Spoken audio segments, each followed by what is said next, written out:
السلام علیکم ناظرین، آج ہم بہت امپورٹنٹ خبریں آپ کے ساتھ شیئر کریں گے اور اس پہ تبصرے بھی شامل کریں گے۔ آج ایک بار پھر جو ہے وہ آپ نے دیکھا کہ اتوار کا دن چھٹی کا دن تھا اور سارا دن ٹی وی چینل پہ میلے لگے رہے اور مختلف وزراء نواز شریف صاحب کے ساتھ جو ہے وہ ڈیل کے حوالے سے اور مسلم لیگ نون کے ڈیل کے حوالے سے جو ہے مختلف باتیں کرتے رہے۔ دن بھر کا جو آغاز تھا وہ شیخ رشید نے کہا کہ جی کوئی ڈیل نہیں ہے، اب ان کو ڈھیل بھی نہیں ملے گی۔ پھر اس کے بعد ہم نے دیکھا فواد چودھری صاحب آئے کہ جی انہوں نے نیا ایک کٹا کھولا کہ جی 4 یہ شریف فیملی کے لوگ آئے تھے، ملاقات کرنے گئے تھے اور انہوں نے کہا ہے کہ جی ہم ساری سیاست ترک کر دیتے ہیں، مریم نواز، حمزہ، شہباز شریف سارے بس لندن جانے دو ہمیں، اور پیچھے پارٹی جو ہے ہم شاہد خاقان عباسی کے حوالے کرتے ہیں۔ خیر اس کا جواب بھی آیا، تو پہلے آپ کو یہ چیزیں ڈسکس کرتے ہیں، پھر اس کے بعد اس پہ تبصرہ کرتے ہیں اور آپ کو حقائق بتاتے ہیں کہ ایکچول پوزیشن ہے کیا، کہ نواز شریف کے ساتھ کس کی ڈیل ہوئی ہے، کیا ڈیل ہوئی ہے اور کیا بات ہوئی ہے، اور اس سارے منظر میں آپ کو جو ہے وہ آگاہ کرتے ہیں۔ تو جیسا کہ آپ کو بتایا کہ شیخ رشید اور فواد چودھری، پھر اس کے بعد ہم نے دیکھا کہ پھر انٹری ماری شہباز گل صاحب نے، تو شہباز گل صاحب جو ہے بالکل وہ تو کوئی بات ہی اور کر رہے تھے، تو جو اس طرح انہوں نے جس طرح ہوائیاں اڑی ہوئی ہوں کسی کو اصل مسئلہ معلوم ہو اور پھر بعد میں آپ جو اس پہ آئیں بائیں کریں، تو اس طرح کی صورتحال بنی ہوئی تھی۔ لیکن دوسری جانب اگر ہم دیکھتے ہیں تو نون کے لوگ جو ہے وہ بڑے کول، کام اور کمپوز نظر آئے۔ طلال چودھری نے کہا کہ جن لوگوں کا ہاتھ جو ہے وہ ان کے سر کے اوپر ہے، وہ ہاتھ جو ہے نواز شریف کے پاؤں پر ہے۔ پھر احسن اقبال نے جو ہے وہ بیان داغا کہ عمران خان جو ہے وہ ریٹائرڈ ہرٹ ہونے کے علاوہ ان کے پاس کوئی آپشن نہیں بچا، اگر وہ خود سے میدان سے باہر نہیں جاتے تو پھر تماشائی میدان میں گھس کے اس کو اسٹریچر پہ ڈال کے باہر نکالیں گے، کیونکہ اب مزید برداشت نہیں ہوگا۔ تو یہ جو نون لیگ کے لہجے میں، لب و لہجے میں ایک پختگی نظر آ رہی اور ٹکا کے جس طرح باتیں کر رہے ہیں، یہ کچھ عرصہ پہلے صورتحال کافی مختلف تھی۔ تو ایک تو یہ بات اس بات کی عکاسی کرتی ہے کہ نون لیگ والوں کو کوئی چیز پلے ہو گئی ہے، مل گئی ہے، کہ جس کی وجہ سے وہ اتنا پر اعتماد اور بالکل خود اعتمادی کے ساتھ جو ہے اس طرح کے بیان دے رہے ہیں اور بڑے مطمئن بھی نظر آ رہے ہیں۔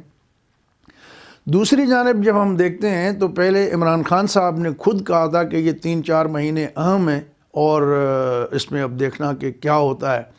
پھر اس کے بعد ابھی شیخ رشید کا بھی یہ آ گیا ہے کہ جی 2 اپریل سے رمضان شروع ہوگا اور اس کے بعد پھر جو ہے یہ مارچ ہوں گے یا جو بھی ہوں گے وہ بھلے کر کے دیکھ لیں، کچھ نہیں ہوگا کسی کو۔ اور شیخ رشید نے ایک اور بڑی مزیدار بات کی کہ کہا کہ پی ٹی آئی جو ہے وہ عمران خان کے علاوہ جو ہے وہ کچھ بھی نہیں ہے اور پارٹی عمران خان کی ہے، انہوں نے بنائی ہے۔ اچھا یہ بات اس طرح کی کہ اس کا جو مطلب نکالا جا رہا ہے وہ بالکل یہی جو پچھلے دنوں ہم نے آپ کو بتایا تھا کہ مائنس عمران جو فارمولہ ہے اس پہ کام ہو رہا ہے اور الیکشن کمیشن سے نااہلی یا کسی اور صورت میں عمران خان صاحب پہ عدم اعتماد بھی لائی جا سکتی ہے، تو عمران خان کو ہٹا کے پھر انہی کی پارٹی کا کوئی بھی بندہ جو ہے وہ، جس میں ہم نے آپ کو کہا تھا کہ پرویز کھٹک اس میں جو ہے وہ بڑے جو ہارسز ہیں اس میں ٹاپ پوزیشن پہ ہیں، اسد عمر جو ہے وہ بھی اس میں پوزیشن میں شامل ہے، شاہ محمود قریشی کا غالباً جو ہے وہ پتہ کٹ گیا ہے، اس پہ چونکہ بہت سارے لوگوں کو اعتراضات بھی ہیں۔ تو پھر دیکھا آپ نے کہ جس طرح پرویز کھٹک صاحب جو ہے میٹنگ میں ان کو پڑھ گئے اور کھری کھری سنا دی، تو یہ ساری چیزیں اس بات کی گواہی دیتی ہیں کہ گورنمنٹ کے سرکلز میں حالات کچھ اچھے نہیں ہیں۔ وہاں اب یہ جو ہے کھلبلی مچی ہوئی ہے کہ یہ ہمارے ساتھ ہو کیا رہا ہے، اور عمران خان صاحب نے کہا کہ نواز شریف کے اب کیسز ختم ہوں گے، اور پھر اگلے دن ہم نے دیکھا کہ 2 دن بعد وہ پٹیشن آ گئی سپریم کورٹ میں کہ جی تا حیات نااہلی ختم کی جائے اور یہ خلاف آئین ہے۔ تو ابھی اس کی سماعت ہونی ہے، اس کے فیصلے بھی آئیں گے. تو یہ جو 3-4 مہینے کا عرصہ ہے، اس عرصے میں بہت ساری چیزیں سیٹل ہوں گی اور عدالتوں سے نواز شریف کو ریلیف ملنا شروع ہو جائے گا. اور جو ہمیں ذرائع بتاتے ہیں کہ نواز شریف کے ساتھ معاملات طے ہو گئے ہیں اور اسی سال جو ہے آپ دیکھیں گے کہ بہت جلد ایک واضح پیمانے پہ آپ کو تبدیلی نظر آئے گی. اچھا، اس دوران جو ہے سہیل وڑائچ صاحب یہ جنگ میں کالم بھی لکھتے ہیں، جیو پہ پروگرام بھی کرتے ہیں ایک دن جیو کے ساتھ. تو ان کی بھی ملاقات ہوئی نواز شریف صاحب کے ساتھ لندن میں. انہوں نے بھی یہی کہا کہ وہ بڑے مطمئن تھے، بڑے کول اور کام تھے اور ہر قسم کا کھانا وانا بھی کھا رہے تھے. طبیعت مزاج جو ہے اس میں بیماری اتنی نظر نہیں آ رہی تھی. البتہ وہ یہ کہہ رہے تھے کہ جی ان کی عمر بہت ہو چکی ہے. اور جس طریقے سے انہوں نے کہا کہ وہ جو کچھ بھی یہ نعرہ لے کے چلے تھے وہ عوام کی یا ووٹ کی عزت کی بات کے حوالے سے، تو اب اسی پہ وہ ڈٹے ہوئے ہیں اور ان کو اس حوالے سے کوئی یقین دہانیاں یا کوئی ڈیل آفر ہو چکی ہے، بات چیت مکمل ہو چکی ہے. یہ بھی سہیل وڑائچ کی انڈرسٹینڈنگ بھی یہی کہہ رہی ہے. تو جو خود میاں صاحب کے لب و لہجے میں تھوڑی نرمی آئی اور پی ڈی ایم کی ایکٹیویٹیز میں بھی تھوڑی کمی ہوئی اور جس طریقے سے مریم نواز بیان داغتی تھیں ان کے اس میں بھی کافی جو ہے وہ چیزیں ہوئی ہیں. اس کی وجہ کیا ہے؟ وجہ یہ ہے کہ ایک تو میاں نواز شریف صاحب 3 بار وزیر اعظم رہ چکے ہیں. انہوں نے باقاعدہ تھریٹ کیا تھا کہ جی وہ جس طریقے سے مختلف اداروں کے لوگ مختلف طریقے سے مداخلت کرتے رہیں وہ سارا کچا چٹھا کھولیں گے.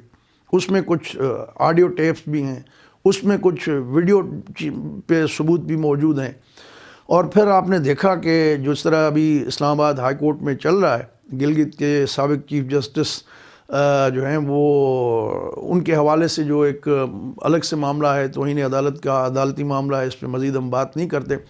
تو مقصد ثاقب نثار کے حوالے سے اور بھی بہت ساری چیزیں ہیں، ٹیپس ہیں اور ثبوت ہیں جو انہوں نے جو ہے وہ پبلک کر دینے تھے.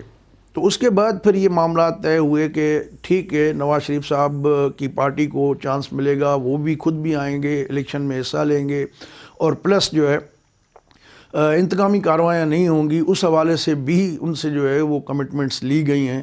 تو اس پہ بھی انہوں نے یقین دہانی کرائی ہے. اور سارے گیم میں چین بھی ہے، سعودی عرب بھی ہے، یو اے ای بھی ہے، ان سب نے مل کے ایک معاملے کا سیٹلمنٹ نکالا ہے.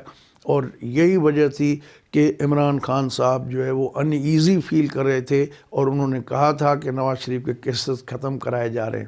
تو ان کو بھنک پڑی اور ظاہر ہے تبھی انہوں نے بیان دیا. پھر اوپر سے کہا کہ 3-4 مہینے اہم ہیں اور اس میں جو ہے دیکھنا ہے کہ کس طرح چیزیں ہوتی ہیں. اب ان کی پارٹی کے اندر سے بھی آوازیں اٹھنا شروع ہو گئی ہیں. تو جس طریقے سے نور عالم صاحب نے کہا ہے کہ عمران خان صاحب کا نام اور جو قومی اسمبلی کے ٹاپ 3 روز میں بیٹھتے ہیں، یعنی فیڈرل منسٹرز، پارلیمانی سیکریٹری یا جو بھی، ان سب کے نام آپ ای سی ایل میں ڈالیں تو مسئلہ حل ہو جائے گا. نور عالم صاحب جو ہے وہ کہتے ہیں کہ جی وہ پیپلز پارٹی چھوڑ کے پی ٹی آئی میں چلے گئے، پی ٹی آئی میں جیت کر آئے لیکن ان کو کچھ وہاں پر جو ہے اہمیت نہیں دی گئی، پبلک کے جو مسائل ہیں وہ حل نہیں کیے گئے. اور ان کے پہلی بار وہ کہتے ہیں کہ ان کی تمام گھر کی خواتین کا ان پہ نیب میں کیس کیے اور بڑا ان کو ذلیل کر کے رکھ دیا گیا ہے. اور پی ٹی آئی میں ہوتے ہوئے بھی ان کے خلاف جو ہے یہ کارروائی ہو رہی ہے اور ثبوت کوئی بھی نہیں ہے، صرف ان کو تحقیقات کے نام پہ رگڑا لگایا جا رہا ہے. تو بہرحال یہ تو چند گنی چنی آوازیں. آنے والے دنوں میں آپ بہت سارے اس طرح کے نور عالم دیکھیں گے اور پرویز خٹک دیکھیں گے جو کچھ کرتے ہوئے بھی نظر آئیں گے. تو بہرحال مسلم لیگ نون جو ہے وہ اس سچویشن میں ون ون والی پوزیشن میں آ گئی ہے. اب باقی آگے اس کا طریقہ کار صرف طے ہونا ہے. دوستو اگر یہ پروگرام آپ کو اچھا لگے تو اپنے دوستوں کے ساتھ شیئر کر دیجیے گا. ہمارا چینل سبسکرائب نہیں کیا تو اس کو سبسکرائب بھی کر دیں. اور میں دیکھ رہا تھا بہت سارے دوست جو ہے وہ آج کل دلچسپی بڑی کم لے رہے ہیں، یا تو انہوں نے سبسکرائب کر کے بس چھوڑ دیا ہے، آپ کو نوٹیفیکیشن نہیں ملتا. تو بہرحال اپنا خیال رکھیے گا. اگلے پروگرام تک اجازت دیں. اللہ حافظ.